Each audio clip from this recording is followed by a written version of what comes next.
평안들 하시죠? 어, 요즘에 그 정부의 시책들이 좀 변해가면서 이제 어, 예전에 처음에 저희가 마스크를 대할 때하고 비슷한 분위기로 이제 사람들의 이제 시선들을 많이 접하게 되는 것 같아요.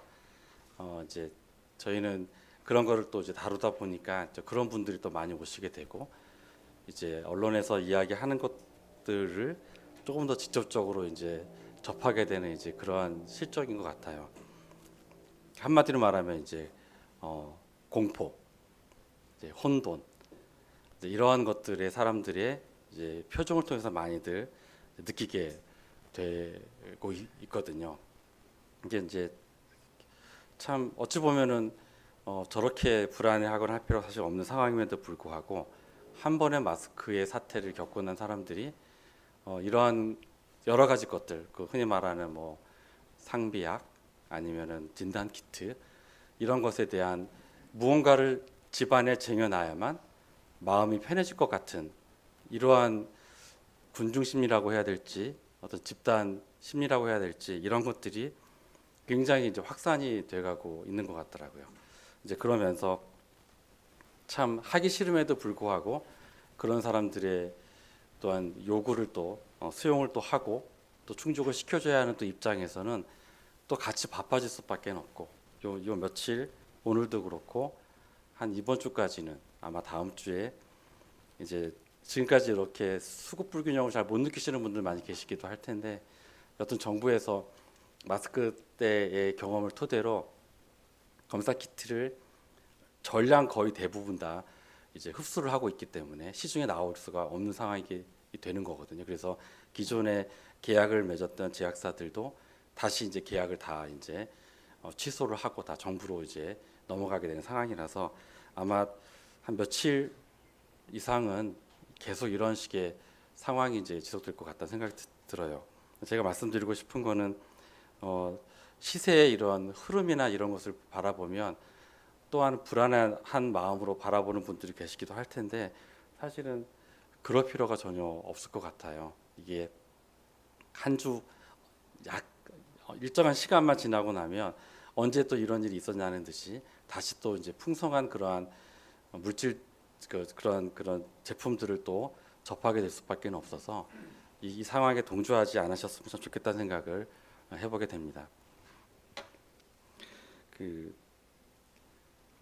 이렇게 한 주의 삶을 이렇게 돌이켜 보면 어, 주일날은 말씀과 저희가 예배가 있고 그리고 오후에 아니 오후라고 하기보다도 이제 말씀이 끝나고 나서 있는 각 교회 학교들에서 나누는 사실 영적 교제들이 있기 때문에 어, 참 너무나도 기쁘고 행복한 그런 마음으로 지낼 수 있던 것 같아요. 근데 이제 주중에 아무것도 없게 된다면 이러한 기쁨과 이러한 삶이 점차 희미해져 가고 어느 순간인가 세상 사람들과 동일하게 그런 삶을 살아가는 제 자신을 보게 되는데 너무나도 감사하게도 수요일 날 이제 이런 수요 집회가 있고요.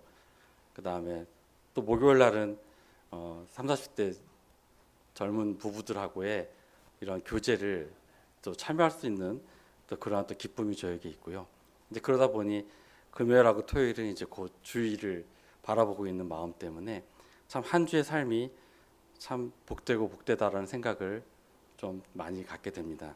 특히나 3, 40대 부부들과 이런 교제들은 사실은 제가 거기에 있는 역할은 이 형제자매님들의 이런 교제가 원만하게 이루어지는 보조적인 하나의 역할을 위해서 이제 그 모임에 들어가게 됐는데 이제 본분을 잊어버리고 제가 너무나도 거기에 심취해 있는 제 자신을 보게 돼요. 너무 재밌습니다.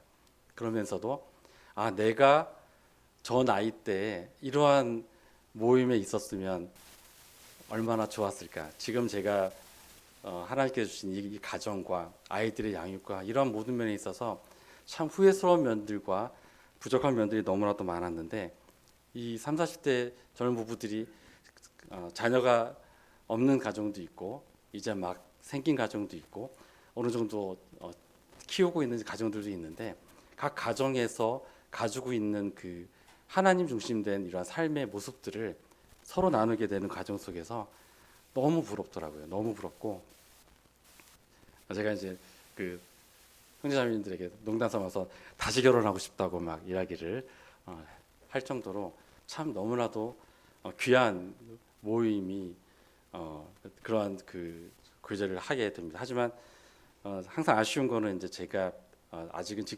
일을 하고 있는 과정 중에 있기 때문에 이 모든 교제에 다 참여를 할 수가 없어요. 듣는 것을 내가 다 참여하기가 어렵더라고요. 처음에는 이제 무선 이어폰을 양쪽에 끼고 이렇게 하다가 이제 누가 오시거나 하면 한쪽을 벗고 이제 교제를 계속 그 교제권을 놓치고 싶지 않은 마음에 한쪽을 낀 상태에서 막 이야기를 하다 보면 이제 실수를 많이 하더라고요. 제가 약을 잘못 팔고 돈도 잘못 받고 막 그러면서 이제 그래서 너무나도 이제 이런 일들이 몇 번 겪고 나니까 이거는 어떤 것에도 덕이 안 돼. 왜냐면 그렇다고 그 교제를 제가 제대로 캐치를 하냐 또 그런 것도 아닌 경우도 많고요. 전화가 오게 되면 한쪽에는 이제 교제의 목소리가 들리고 이제 무선 이어폰으로 한쪽으로는 통화를 하고 앞에는 손님이 계시고 이런 상황들이 계시는 것들 종종 겪다 보니까 이런 부분들이 좀 너무나도 제 마음을 조급하게 만드는 것 같고 때로는 양육반도 그렇고요.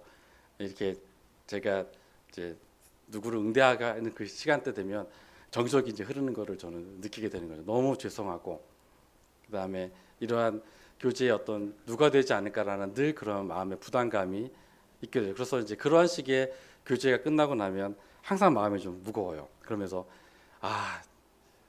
좋기는 하지만 참여하는 것이 내가 과연 맞는가라는 생각을 계속 하게 되죠. 그러면서도 막상 그 교제에 들어가게 되면 너무 기쁘고 즐겁고 이러한 생활이 너무 반복이 되는 거예요. 그래서 제 삶 속에서 진짜 이 세상적인 것을 끊고 교제 가운데 빠져들 수 있는 날이 하루빨리 오기를 요즘 기도를 하고 있습니다.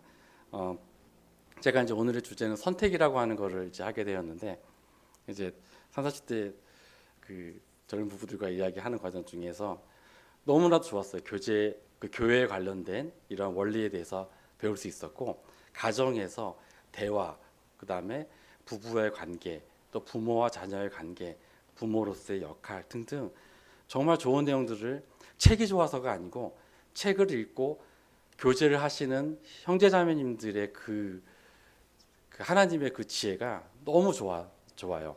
그래서 이제 하는 과정 중에 이제 그 전주의 형제님이 이제 부모의 역할에 대해서 막 이야기를 하는 과정 중에 아무래도 이제 아시는 것처럼 그 2세대들, 그러니까 믿음의 2세대들, 이주수 형제님, 박수 형제님, 그다음에 뭐 전석희 형제님, 박덕수 형제님 등등의 2세대들의 자녀들이 가정을 이뤄서 있을 뿐만 아니라 철기 형제님하고 동영 형제님처럼 1세대 이런 믿음의 세대도 같이 있다 보니까 아무래도 이제 형제자매님들의 이야기를 이제 종종 하게 되죠. 그래서 이제 전주 형제님이 이제 그런 말씀을 하시더라고요. 축구가 있었는데 축구에 자기가 빠지면 결코 안 되는 그런 축구가 있었는데 그게 주일날 딱 잡혔다는 거예요.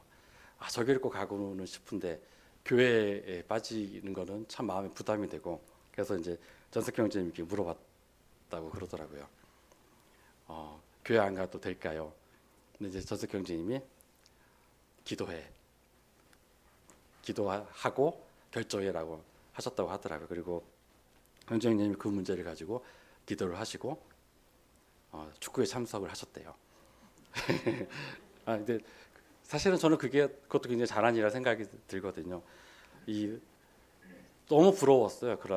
그러한 자녀 양육의 방법과 이러한 것들이 이게 어찌 보면 너무 과잉으로 자녀를 키우고 있는 저의 모습을 또 보게 되더라고요. 이렇게 하면 안 돼, 저렇게 하면 안 돼. 항상 관여하고 나의 뜻대로 아이들이 나가기를 바라는 이러한 마음들이 어쩌면 아이들로 하여금 겉모습의 순종은 할 수 있을지 모르지만 정말 내가 이거를 왜 해야만 하는지에 대한 깨달음이 없는 그러한 자녀로 이제 성장하고 있는 건 아닐까라는 생각을 해보게 되더라고요. 그러면서 이제 하나님께서 우리에게 주셨던 선택, 이 부분에 대해서 이제 생각을 해보게 됐고, 아담과 하와를 만드시고 나서도 하나님께서 하셨던 것은 선택이었던 거죠. 선악을 알게 하는 과실을 먹지 말라고 말씀으로 하셨고, 그거에 대한 몫을 아담과 하와에게 완전하게 그 전권을 주신 거죠. 결정을 하고 그 마음에 깊은 그 진정한 마음에서 하나님을 따르기를 바라셨던 그런 마음이 이제 우리가 시작이 됐던 그런 선택의 문제였다고 보게 되고요. 이제 제가 오늘 다루고 싶은 것들은 이제 창세기에 나와 있는 이제 아브라함의 이야기를 좀 해보고자 합니다. 뭐 몇 번 이 단위에서 이 아브라함에 대한 이야기를 좀 많이 나오긴 했었는데요. 지도가 있으면 좋았을 텐데, 이제 우르라고 하는 지역이 있죠. 그게 이제 바벨론 이제 그쪽의 지역에 있는데, 이제 아브라함의 고향이 바로 우르잖아요. 근데 그 우르 지역을 보게 되면 강이 이제 우리가 알고 있는 메소포타미아 문명이 되어져 있는 티그레스 유프라테스 강이 이렇게 갈라지는 바로 그 지역쯤에 위치한 굉장히 이제 비옥하고 그다음에 여러 가지로 발달이 되어져 있던 그런 곳이었어요. 그런 우르에서 아브라함에게 하나님께서 이제 말씀을 하시죠.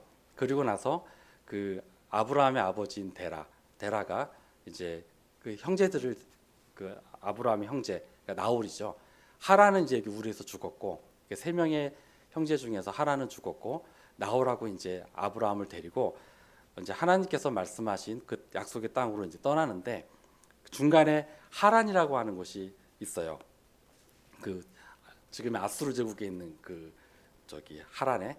그리고 데라는 그 하란에서 생을 마감을 해. 거기서 정착을 하고, 그러면서 데라가 죽고 나서 다시 이제 하나님께서 아브라함을 통해서 약속한 땅으로 가라고 하는 말씀이 있거든요.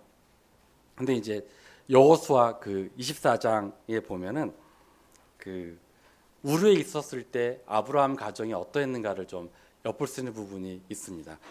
여호수아 24장 2절에 보면은 제가 읽어드리겠습니다. 여호수아가 모든 백성에게 이르되 이스라엘 하나님 여호와의 말씀에 옛적에 너희 조상들 곧 아브라함의 아비 나홀의 아비 데라가 강 저편에 거하여 다른 신들을 섬겼으나 이렇게 되어 있죠. 이거 보면서 그 다른 신들을 섬긴 주체가 누구일까요? 데라일까요? 그 처음에는 이 문장을 보면 그냥 아브라함의 아비 나홀의 아비 데라가 저편에 거하여 다른 신들 섬겼어서 데라가 섬겼다라고 생각이 들었었는데, 그 밑에 그 영어로 된 거 혹시 가지고 계신 분들을 보시면은 제가 가지고 있는 이제 킹제임스 버전인데 They served other gods라고 돼 있어요. 그들이 다른 신들을 섬겼거든요. 결국 우르라고 하는 지역에 데라가 있었고 그 자녀들이 아브라함을 포함한 자녀들이 있었을 때 이들은 이방 신들을 섬기고 있었던 그러한 상태였던 거예요. 근데 이제 사도행전을 이제 보면 사도행전 7장 2절에서 4절 이렇게 쭉 보게 되면 이제 스데반 형제님이 이제 공회에서 이렇게 이야기하는 모습들이 나오게 되는데, 거기 보면 이제 사도행전 7장 2절을 보면 스데반이 가로되 여러분 부형들이여 들으소서. 우리 조상 아브라함이 하란에 있기 전 메소포타미아에 있을 때에 영광의 하나님이 그에게 보여.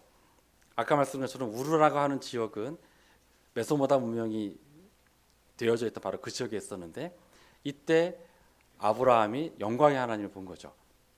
이방신을 섬기던 이 아브라함의 가족들이 우르를 떠나서 하나님이 약속하신 땅으로 떠날 수밖에 없었던 그 이유는 바로 아브라함이 영광의 하나님을 본 거예요. 영광의 하나님은 과연 어떠한 모습이었을까요? 이사야서 6장 5절에 보면 이제 하나님의 사람이었던 바로 이 이사야가 하나님을 봤을 때 그때 그 6장 5절 제가 읽어드릴게요. 그때 내가 말하되 화로다 나여 망하게 되었도다. 나는 입술이 부정한 사람이요 입술이 부정한 백성 중에 거하면서 만군의 여호와이신 왕을 배웠음이로다. 하나님의 사람이었던 바로 이사야도 영광의 하나님을 배웠을 때 이러한 모습인 거죠. 망하게 되었도다. 굉장히 그 하나님의 모습에 굉장히 위압감을 느낄 수밖에 없는 그런 상황인 거죠. 그러면 죄인들은 어떠한 모습, 만약 하나님의 영광을 보게 되면 어떠한 모습이었을까요? 요한계시록 6장 보면 여섯째 인을 떼고 나서의 모습들이 나오거든요. 그리고 보면 굴과 산과 바위 틈에 숨어서 벌벌 떨고 있는 이러한 사람들의 모습을 보게 되는 거죠. 여튼 아브라함에게는 이러한 영광의 하나님의 모습이 결코 무시할 수 없는 그러한 모습이었을 것이고, 그래서 이거를 통해서 그 부모를 설득하고 그 집안 전체가 이제 하란으로 떠나게 된 것이 아닐까라는 생각을 해보게 됩니다. 그리고 이제 하란에서 그 아비데라가 이제 죽고 나서 창세기 12장 1절에 보면 여호와께서 아브라함에게 이르시되 너는 너의 본토 친척 아비 집을 떠나 내가 내게 지시할 땅으로 가라라고 해서 아브라함이 이제 길을 나서게 되는 거죠. 근데 지도를 보시게 되면 이렇게 이스라엘이 있고 하란은 위 오른쪽에 이렇게 위치해져 있는데 하나님은 가나안으로 이렇게 가게 하는 거죠. 이게 이쪽이 동쪽이고 이쪽이 서쪽이기 때문에 서쪽으로 가라라고 하신 거예요. 근데 보면 창세기나 이럴 걸 이렇게 보게 되면 서쪽이 아니라 동쪽으로 가게 돼서 이제 가는 인물들을 이제 보게 되거든요. 대표적인 이제 가인, 에덴 동산 동쪽으로 가서 거기서 정착을 하는 것으로 보이고, 그 다음에 니므롯 때는 또 어떨까요? 창세기 11장 2절에 보면 이제 동방으로 계속 옮기다가 시날 평지에서 이제 거하게 된 니므롯의 이야기도 볼 수가 있고요. 또 대표적으로 롯이 그렇죠. 그 사해를 중심으로 해서 요단강 사해를 중심으로 해서 왼쪽이 헤브론, 그 마므레 상수리 나무 잘 알고 계시는 그 지역이라고 하면 그 사해 아래쪽에 오른쪽이 이제 소돔과 고모라 지역이니까 여기에서 서쪽으로 이렇게 가게 된 롯의 모습을 보게 되죠. 그 롯이 창세기 13장 10절에서 보면 서쪽을 바라보게 된 그 소돔과 고모라의 땅을 이렇게 표현을 하고 있습니다. 이에 롯이 눈을 들어 요단들을 바라본즉 소알까지 온 땅에 물이 넉넉하니 여호와께서 소돔과 고모라를 멸하시기 전이었는고로 여호와의 동산 같고 애굽 땅과 같았더라. 그래서 이제 롯이 그 소돔과 고모라로 옮기게 되는 거죠. 하나님이 선택하고 하나님께서 가라고 하신 땅은 저희가 보기에는, 사람의 눈으로 보기에는 별로 가고 싶지 않은 곳, 참으로 척박해 보일 수도 있는 그러한 곳이고, 오히려 우리의 눈으로 하나님을 배제하고 우리의 눈으로 바라보는 이러한 땅들은 이처럼 너무나도 보암직독하고 먹음직도한 바로 그러한 곳이었던 거죠. 하나님께서 아브라함에게 약속한 땅으로 가라고 하신 그 이유가 있죠. 창세기 12장 2절에 보면 세 가지를 말씀을 하세요. 큰 민족을 이루게 할 것과 이름을 창대케 하실 것과 복의 근원이 되게 하실 것. 근데 이제 아브라함이 그 땅에, 그 가나안 땅에 있을 때 하나님께서 말씀하시는 그 헤브론과 마므리 그쪽에만 정착했던 것이 아니고 이제 보게 되면 애굽으로 내려가는 일이 보게 돼요. 기근 때문에 그렇죠. 근데 애굽으로 내려갔을 때 어떤 일을 당했냐면 그 안에 사라가 바로 왕에게 이제 후처가 될 뻔한 거야. 후처가 된 건가요? 후처가 된 거죠. 네, 그 후처가 됐지만 하나님께서 보호를 하신 거죠. 그러한 일을 겪었죠. 그리고 나중에 아브라함에게는 창세기 20장에 보면 한 번 더 이러한 일을 반복하게 되죠. 그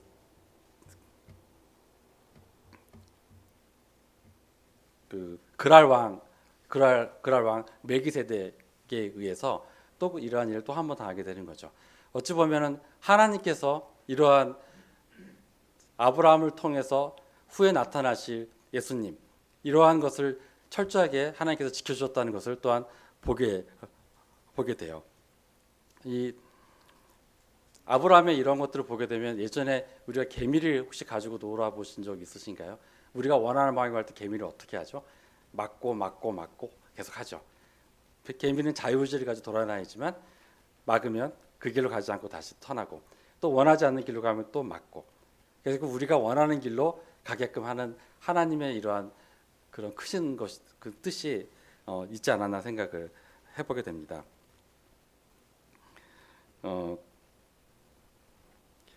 그 창세기 36장 31절에서 43절을 보면 재미없는 부분이 나와요. 에돔 족속의 이런 내용들, 누가 왕이 되고 그가 죽고 또 다음에 누가 왕이 되고 하는 내용 쭉 나오죠. 참 성경에서 제일 힘든 부분들이 바로 이런 부분이 아닐까 싶거든요. 너무 재미가 없기 때문에 믿고 거르는 게 이제 저희 하나의 습관이 되어 버렸었는데 이 창세기 36장 이 31절 43절을 쭉 보게 되면 재미난 사실을 하나 발견하게 돼요. 왕이 죽으면 왕의 아들이 왕을 이은 게 아니라 전혀 다른 사람이 왕이 되는 일들이 계속 반복을 하게 됩니다.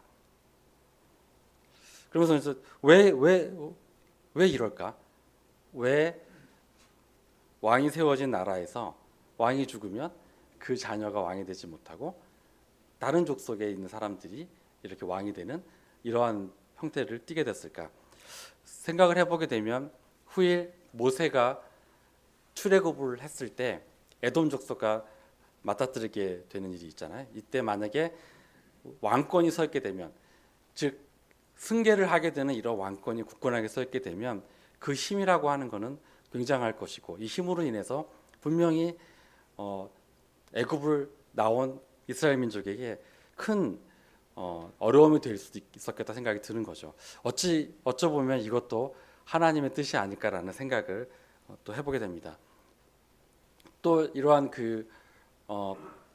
가나안 땅에서 있게 되는 아브라함의 이런 모습들을 보게 되면서 그 창세기 38장에 나와 있는 요셉을 미리 애굽에 보내서 이제 거기서 준비를 하고 계신 하나님 모습을 우리는 또한 볼 수가 있죠.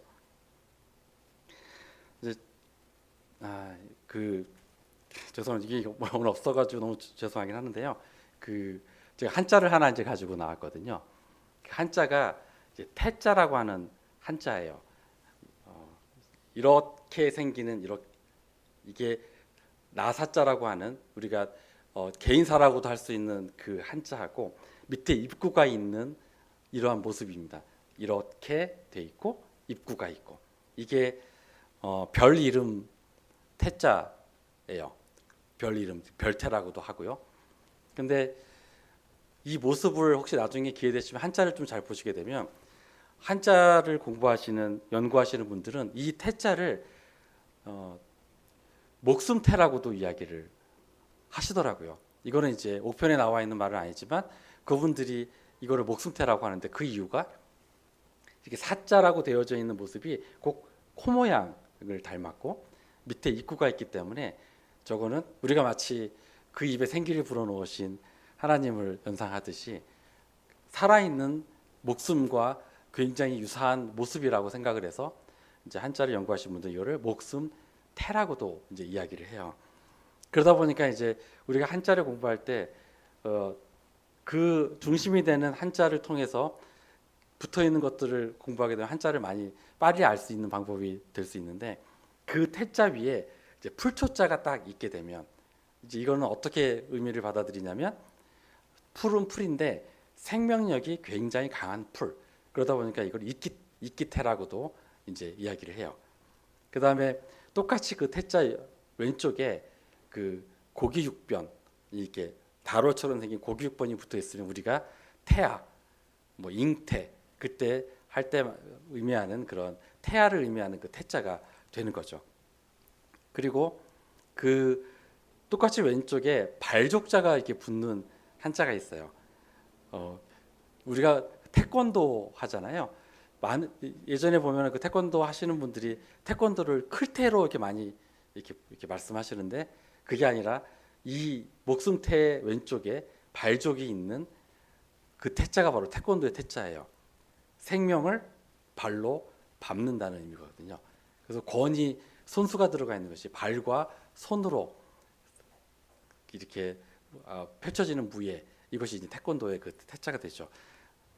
재미난 거는 그 태자 밑에 마음 신변이 아래 딱 이렇게 있게 되면 이게 나태할 태자가 돼요.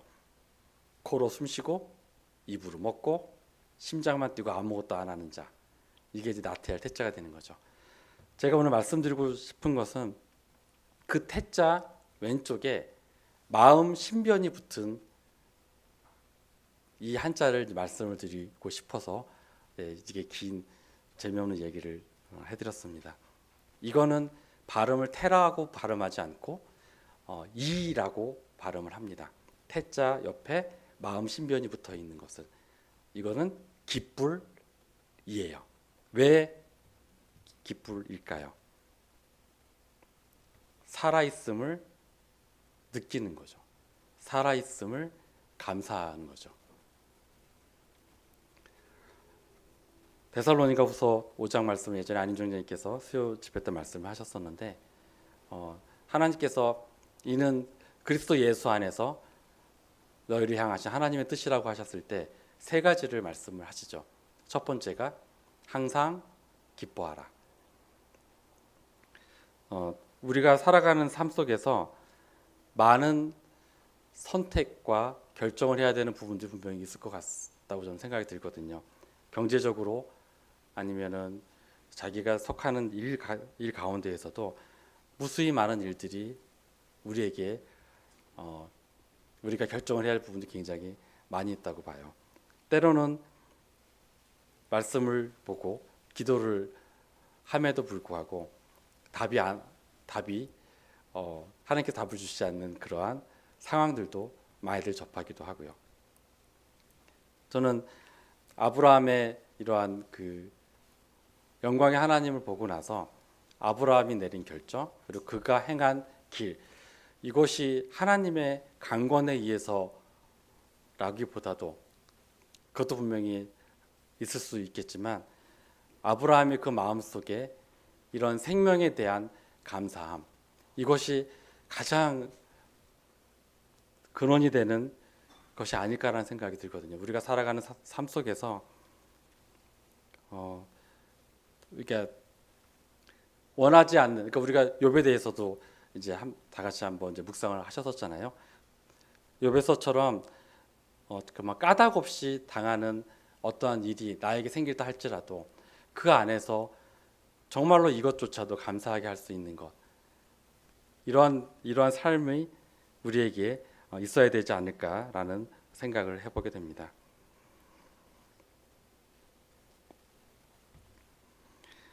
디모데후서 4장 7절에 내가 선한 싸움을 싸고 나의 달려갈 길을 마치고 믿음을 지켰다라고 한 사도 바울의 이 말씀을 또한 보게 되면서 우리가 살아가는 삶 속에서 정말로 이런 살아있는 이 생명에 대한 기쁨으로부터 모든 것이 시작되는 우리가 되길 기도드립니다. 30분이 되어서 마치도록 하겠습니다.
안녕하세요.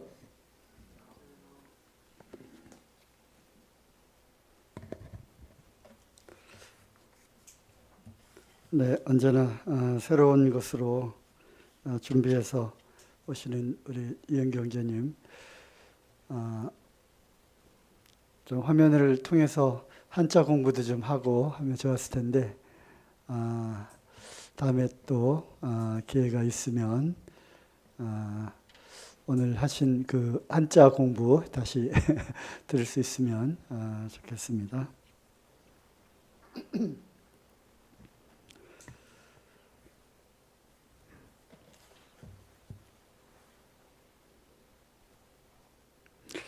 지난번에 마귀를 대적하는 그런 말씀을 나눴습니다. 악한 영들이 침투하는 여러 경로들을 말씀을 드렸는데요.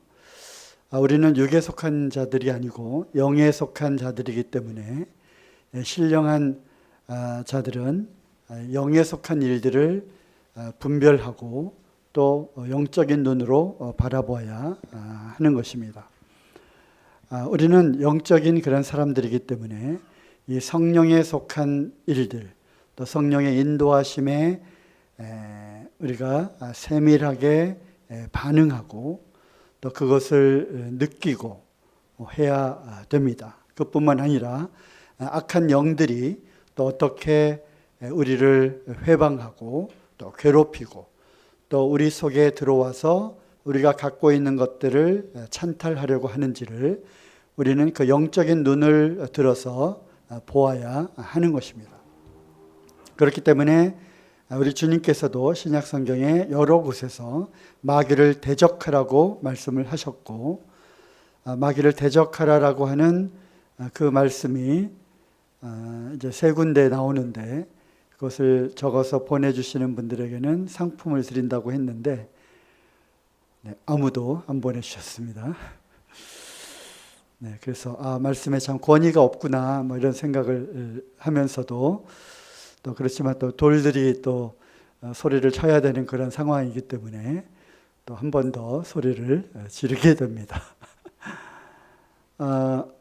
말씀에 근거해서 우선 에베소서 4장에 나오는 말씀처럼 분을 품더라도 해가 지나도록 그 분을 품지 말라고 하셨고, 왜냐하면 마귀로 틈을 타기 때문에. 그래서 우리가 이제 그런 말씀을 통해서 알 수 있는 것은 분을 내고 화를 내는 이 분노를 통해서, 또는 이 분노로 대표되는 어떤 마음의 그러한 상처, 트라우마, 또는 어떤 원한, 이러한 상처받은 그러한 감정을 통해서 이것이 우리 마음속에 오랫동안 품게 되면 그것이 바로 사단이, 즉 악한 영들이 우리에게 침투해 들어오는 경로라고 하는 것입니다. 나는 구원받았고 성령으로 인침을 받았기 때문에 이 악한 영으로부터 나는 자유롭다, 이렇게 말해서는 안 되는 것이고요. 그 또한 사단에게 속고 있는 것입니다. 우리가 귀신 들렸다고 하는 것은 포제션, 그것에 영이 완전히 사로잡혀 가지고 자기의 의지와는 관계없이 악한 영에 끌려서 이렇게 하게 되는 것이 이제 마귀 귀신 들렸다, 또 사단에게 사로잡혔다라고 표현을 하지만, 우리 구원받은 그리스도인들에게조차도 악한 영은 우리의 마음속에 여러 가지 방법으로 침투해 들어와서 우리의 그 생각을 통해서 마음속에 들어와서 이것이 자리를 잡게 되면 우리는 또 여러 가지 어려운 그런 악한 영들에 의해서 또 우리가 내 의지와는 관계없이 또 영향을 받게 되는 그런 상황이 있을 수 있다고 하는 것이죠. 그래서 우리가 분노하는 그러한 마음을 오랫동안 품고 있게 된다면 그것이 바로 그 통로를 통해서 마귀가 내 안에서 내 마음을 막 갈구게 되는, 그래서 그걸로 인해서 여러 가지 다른 괴악한 말, 또는 내가 해서는 안 된 악한 행동, 이런 것들이 나오게 될 수 있다고 하는 것이죠. 또 두 번째로 이 악한 영들이 우리 가운데 침투해 들어오는 경로는 요한일서 4장 말씀대로 죄를 짓는 자는 마귀에게 속한 자다라고 하는 말씀을 통해서 우리가 또 알 수 있습니다. 즉 사단은 영락없이 그 거짓의 아비일 뿐만 아니라 이 죄를 짓도록 유혹하는 데 선수이기 때문에 우리가 죄를 짓게 되는 그런 상황은 분명히 이것은 마귀가 우리를 통해서, 즉 죄의 유혹을 통해서 우리 가운데 침투해 들어올 수 있다고 하는 것이죠. 그러므로 늘 우리는 죄와 싸우되, 죄와 대항하여 싸우되 피를 흘리기까지 사생결단을 하고 우리는 죄의 유혹으로부터 우리는 이겨내야 하는 것입니다.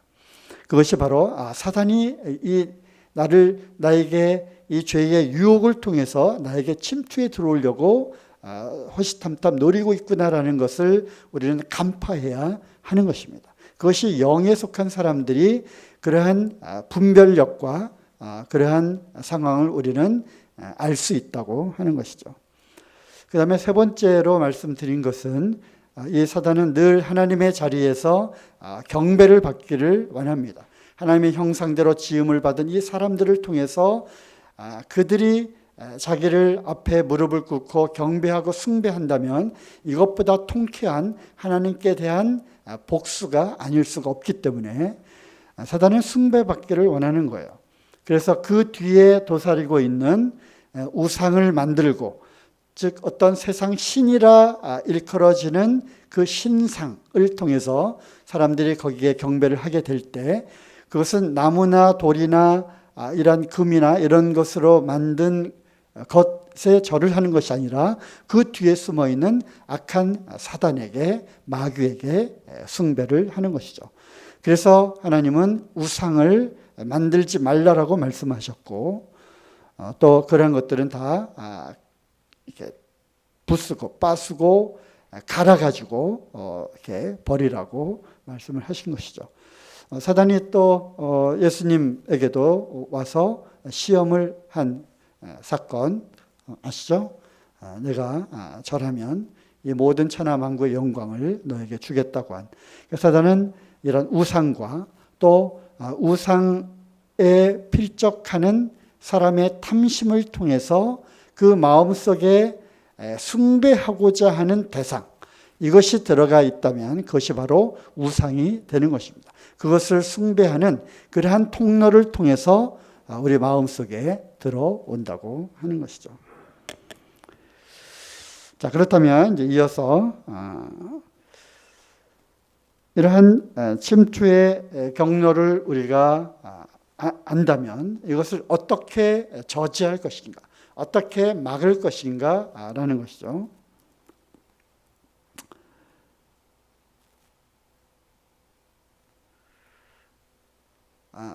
이 사람은 하나님께서 우리를 그릇으로 이렇게 빚으셨어요. 그릇으로. 흙을 빚어서 만드셨죠. 이 그릇이라고 하는 이 육체 가운데 하나님의 영을 우리 가운데 집어넣어서 우리가 생영이 된 것이죠. 하지만 범죄함으로 인해서 이 성령이 이제 우리와 함께 할 수 없게 된 것이고, 그 비어있는 그릇 안에 사람은 영적인 존재이기 때문에, 수용적인 그러한 존재이기 때문에 그 안에 악한 영들이 자리를 잡게 된 것입니다.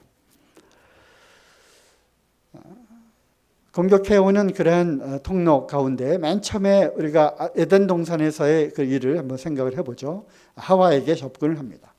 그리고 이제 그 선악을 알게 하는 그 나무의 실과를 따서 이제 하와 앞에 제시하면서 하나님의 말씀을 이제 왜곡시키게 되죠. 그것을 바라본즉 이제 탐스럽게 하고 먹음직스럽고 또 지혜롭게 할 만큼 그렇게 탐스럽게 보였던, 그래서 결국은 이 사단의 말을 통해서 하와의 생각 속에 들어오게 되는 거죠. 그래서 그 말을 듣고 생각을 해보니까 참 그렇겠구나라는 생각이 들면서 이 생각의 통로를 통해서 마음속에 그것이 자리 잡게 되고 이것을 품게 되어서 이제 행동으로 나오게 되는 것이죠. 물론 이것을 뭐 공식화해 가지고 어떤 그것을 그림으로 그리기는 어렵지만 결국 이 사람의 생각을 통해서 우리 마음 속으로 들어오는 이 경로를 우리는 알고 있고 이것을 차단하지 않으면 영락없이 우리의 마음 속에 자리를 잡고 이제 앉게 되는 것이죠. 자, 마태복음 12장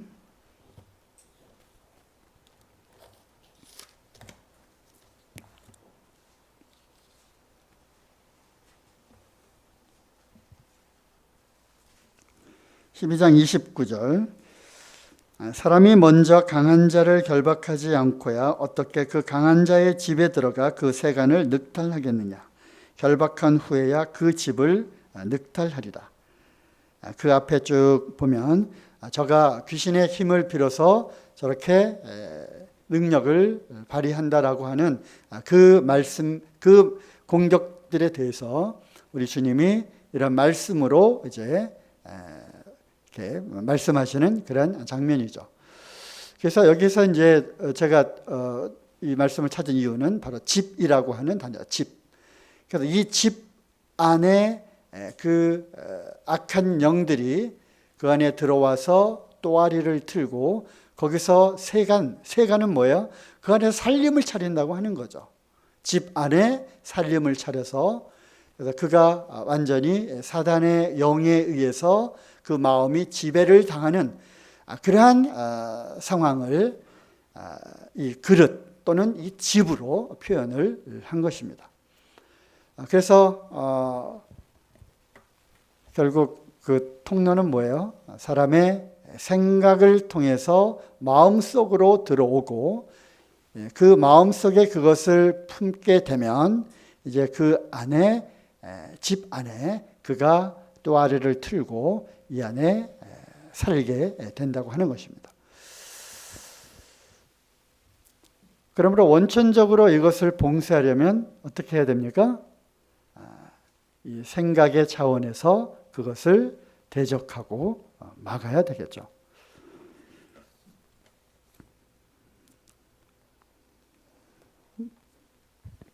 요한복음 13장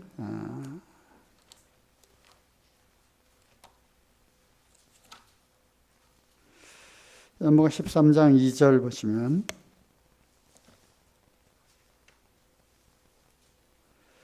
마귀가 벌써 시몬의 아들 가룟 유다의 마음에 예수를 팔려는 생각을 넣었더니, 그렇죠? 말씀 그대로죠. 유다의 그 마음 속에 예수를 팔아야 되겠다라고 하는 그 생각을 집어 넣어서 가룟 유다가 그 생각을 딱 잡게 되었을 때 이미 그 마음 속에 그것이 이제 자리를 잡게 된 것이죠. 잠언 23장 7절 한번 보시겠습니다.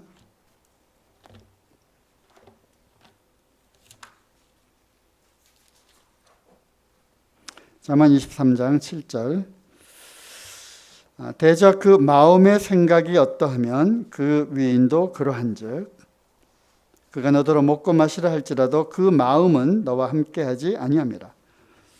그러니까 마음의 생각이 나오죠. 마음은 무엇이고 생각은 무엇일까요? 그런 생각 한번 해보셨어요? 마음은 무엇이고 생각은 무엇인가? 성경에 이 마음의 생각이라고 하는 구절이 제법 여러 곳에 나오더라고요. 몇 군데 한번 찾아보면요.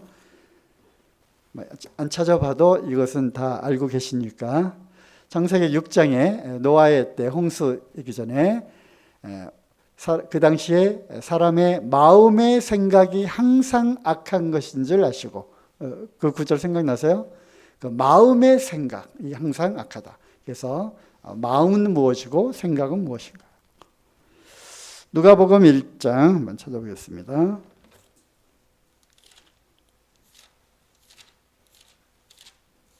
누가복음 1장 51절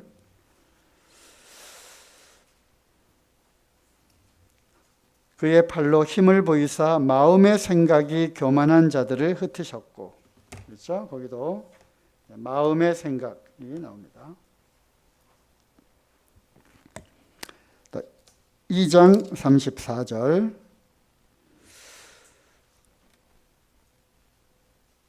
35절. 또 칼이 내 마음을 찌르듯 하리라. 이는 여러 사람의 마음의 생각을 드러내려 함이니라 하더라. 마음의 생각. 여기도 나오죠. 또 우리가 잘 아시는 말씀 히브리서 4장 12절 한번 찾아보겠습니다.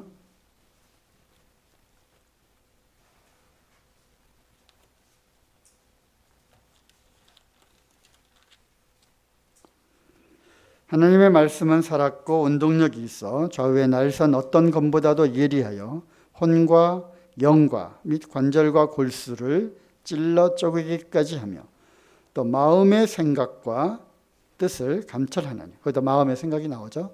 그 마음은 무엇입니까? 영어로 하면 heart죠. 그래서 마음. 그래서 heart가 어디 있느냐 그러면 다들 이렇게 하죠. 그죠? 생각은 어디 있느냐? 마인드. 그러면 여기로 이렇게 가는 거죠. 그래서 마음은 결국 사람의 영혼입니다. 영혼. 즉 맘, 몸. 그죠? 거기서부터 이제 출발한 거잖아요. 맘이라고 하는 맘, 몸. 우리 몸 안에 하나님께서 맘을 주셨는데 이것이 바로 영혼인 것이고 사람의 그 본질적인 그 내적인 존재 이것이 바로 마음입니다. 하트입니다. 소울입니다. 생각은 뭐예요? 생각은 이제 고안, 계획 뭐 이런 거죠. 고안, 계획, 또 사상.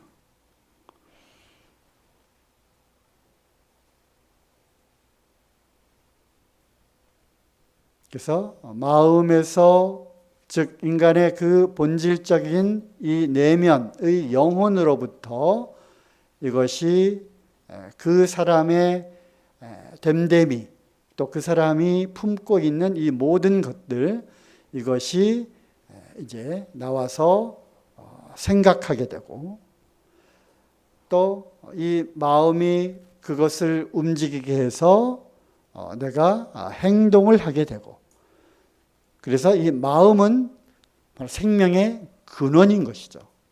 그죠?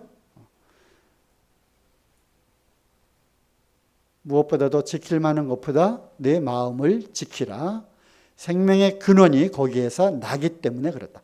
그래서 우리가 이 마음이라고 하는 것 앞에 붙어 있는 많은 그런 형용사들을 이렇게 보게 되면 뭐 겸손한 마음, 또 뭐 경건한 마음, 또 무슨 마음 이것이 이제 여기서부터 나오게 되는 거죠. 하지만 그 마음 안으로 우리에게 헤집고 들어가려는 것 그것이 있다는 거예요. 이 악한 영이 이 우리의 마음을 더럽히고 우리 안에 들어와서 거기에 알을 까고 거기에 집을 지어서 세간살이 즉 살림을 차리고 하는 그러한 것을 우리가 이제 막아야 되는데 그것을 막는 첫 단추가 어디예요? 바로 생각이라고 하는 거예요. 생각. 그래서 보고 듣고 그죠? 이런 보는 것, 듣는 것, 뭐 냄새 맡는 것 이런 오감을 통해서 사람의 몸을 통해서 오감을 통해서 우리에게 제시된 그러한 것을 우리가 보고 생각을 하게 되죠. 하와처럼 보니까 생각이 드는 거예요. 아, 먹고 싶다라는 생각이 드는 거죠. 그러면서 그 생각을 마음속에 품게 되면 어떻게 돼요? 이거 손을 들어서 그것을 따서 먹게 되는 거죠. 행동으로 가게 되는 거예요. 그러므로 우리의 생각의 차원에서 이것을 지키지 않으면 우리의 마음속으로 들어오는 것입니다. 누구든지 그래요. 어떤 상황에서 불현듯 어떤 생각이 드는 것. 즉 예를 들면 뭐 이런 것이죠. 아까 그 분을 품지 말라고 예를 든다면 어떤 정말 그 원수 또는 뭐 빚쟁이 뭐 정말 그냥 어떻게 하고 싶은 그러한 상황이 발생했어요. 또는 그러한 사람이 앞에 탁 나타났어요. 그러면 무슨 생각이 들어요? 정말 어떻게 막 하고 싶은 생각이 들잖아요. 그냥 멱살을 한번 잡고 싶은 생각, 아니면 그냥 한마디 저질러 주고 싶은 그러한 생각, 그런 생각이 드는 거예요. 그거는 누구든지 마찬가지죠. 뭐 음란한 어떤 그 장면을 딱 보면 그런 생각이 안 들 수가 없잖아요. 그죠? 그것이 잘못된 것이 아니라는 거죠. 그런 생각은 이제 자연적으로, 본능적으로 나타나는 것이지만 그것을 이제 품게 되면, 이제 마음의 영역으로 그것을 갖고 오게 되면 거기에 뭐가 그 안에 심겨진 겁니까? 독사가 거기에 알을 딱 떨어뜨려 놓는 것입니다. 그러면 이 알이 어떻게 돼요? 때가 되면 딱 하고 깨서 그 안에 뱀이 나오게 되는 것입니다. 그러므로 우리는 이 생각의 차원에서 우리는 막아야 되는데, 그렇다면 이제 반대로 우리는 로봇처럼 하나님께서 프로그램해서 만들어 놓은 존재가 아니라 우리에게는 자유의지가 있고 선택권이 주어졌어요. 인격적인 존재로 우리를 만드셨죠. 그래서 계시록에도 보면은 내가 문 밖에 서서 두드린다. 내가 두드리니까 제발 그 마음의 문을 열어다오. 이렇게 우리를 인격적으로 초청하시는 거죠. 또 구원받는 것도 마찬가지잖아요. 듣게 하고 깨닫게 하고 간절히 호소하고 또 그걸 위해서 또 기도하고 계시고, 하지만 그것을 결국 여는, 그것을 수용하는, 그것을 accept, 뭐죠? 그 이름을 영접하는, 그것을 영접하는 그 당사자는 바로 본인인 것이죠. 그래서 마찬가지로 우리도 이 성령님을 우리가 모시겠다, 즉 그 말씀을 내가 받아들이겠다라고 결정을 하고 그 말씀을 들을 때 내 생각 가운데 이것은 믿을 만한 것이구나, 이것을 믿어야 되겠다 생각해서 그것이 우리 마음속에 들어와 가지고 이 말씀의 씨앗이 마음에 심겨지는 것이죠. 마찬가지로 악한 영들도, 사단도 우리에게 많은 경로를 통해서 우리 앞에 제시를 하고, 또 우리가 그것을 볼 때, 들을 때, 또는 어떤 상황을 부딪히게 만나게 될 때 우리 생각 속에 그것을 딱 이제 트리거 하는 거죠. 트리거. 그리고 그것을 품게 되면 이제 영락없이 사단에게 걸려드는 것이죠. 이런 유명한 말이 있잖아요. 몇 번 제가 말씀을 드렸는데, 새가 공중에 나는 것을 내가 막을 수는 없다. 하지만 그 새가 내 머리 위에 둥지를 트는 것은 막을 수 있다. 그죠? 쫓아내면 되니까요. 이게 누가 얘기했냐면, 누가 얘기할게요? 제가 얘기한 것이 아니라 마르틴 루터가 그 얘기를 했고요. 그다음에 존 쿠리안 형제님이 또 몇 차례 인용을 했습니다. 그래서 저도 이제 몇 차례 이제 말씀을 드렸고요. 그렇습니다. 이 생각의 영역 가운데는 무지하게 많은 것들이, 좋은 생각, 나쁜 생각, 악한 생각, 음란한 생각 많이 돌아다닐 수 있는 거예요.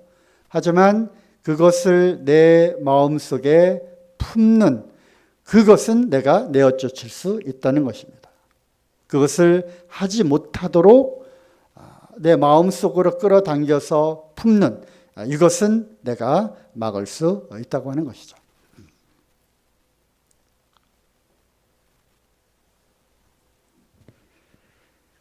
성령님은 아까 이제 어떤 악한 사람들 다 만났을 때, 그런 이제 생각이 들 때, 성령님은 우리로 하여금 그럴지라도 그를 용서해라라고 하는 생각을 주시는 거예요. 그렇죠? 그래서 우리가 어떤 것을 선택해서 잡을 것인가, 그래서 그것을 내 마음속으로 끌어당겨서 이것을 내 것으로 해서 이 안에 좋은 마음, 선한 마음, 용서하는 마음으로 이것을 당길 것인가, 아니면 그것을 내가 분을 품고 또 해코지를 해야 되겠고 뭔가 보복해야 되겠다, 또는 어떤 음란한 생각을 품게 되고 이런 것들을 이제 잡게 되면 그것은 이제 실패를 하게 되는 거죠.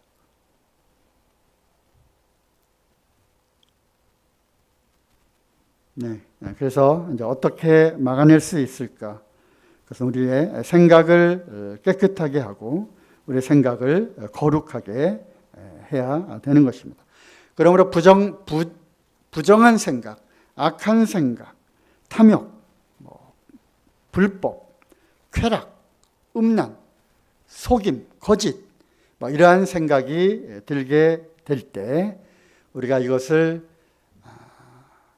성령님의 도우심을 통해서 이 생각의 차원에서 이것을 내쫓아야 워이 하고 이것을 내쫓아야 하는 것입니다.